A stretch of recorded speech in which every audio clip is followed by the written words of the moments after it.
Hi everyone, ഞാൻ ബാനർജി ഭാസ്കരൻ. എന്താണ് mentor consulting? അതിനെക്കുറിച്ചാണ് ഇന്ന് പറയുന്നത്.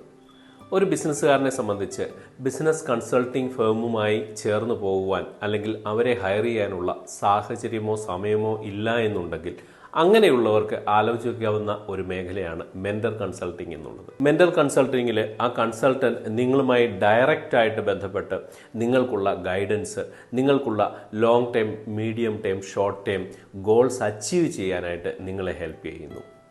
ഒരു ബിസിനസ് കൺസൾട്ടിംഗ് ഫേം നിങ്ങളുമായി കൺസൾട്ടിങ്ങിൽ ഇടപെടുമ്പോൾ അവരുടെ ഒരു കൺസൾട്ടൻറ്റ് എല്ലാ ആഴ്ചയും വന്നിരുന്ന് നിങ്ങളുടെ എംപ്ലോയീസുമായിട്ട് ഇടപെടുന്നു, അല്ലെങ്കിൽ അവിടെ മാറ്റങ്ങൾ വരുത്തുവാനായിട്ട് ശ്രമിക്കുന്നു.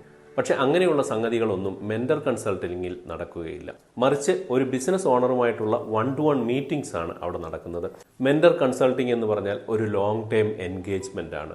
മെൻറ്റർ അഥവാ ആ കൺസൾട്ടൻറ്റും അതുപോലെ മെൻറ്റി അഥവാ ആ ബിസിനസ് ഓണർ, ഇവർ തമ്മിലുള്ള ഒരു ലോങ് ടൈം എൻഗേജ്മെൻറ്റ്.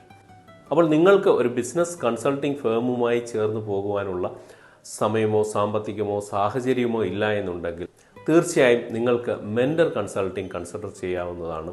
പക്ഷെ നിങ്ങൾ തിരഞ്ഞെടുക്കുന്ന കൺസൾട്ടൻറ്റ്, മെൻറ്റർ കൺസൾട്ടൻറ്റ് നിങ്ങളുമായി ചേർന്ന് പോകാൻ കഴിയുന്ന വ്യക്തിയായിരിക്കണം. അതാണ് നമ്മൾ പ്രത്യേകം ശ്രദ്ധിക്കേണ്ടത്. അതായത് നമ്മൾ പറയാറില്ലേ, ഒരേ വേവ് ലെങ്ത് ഉള്ളവരായിരിക്കണമെന്നൊക്കെ.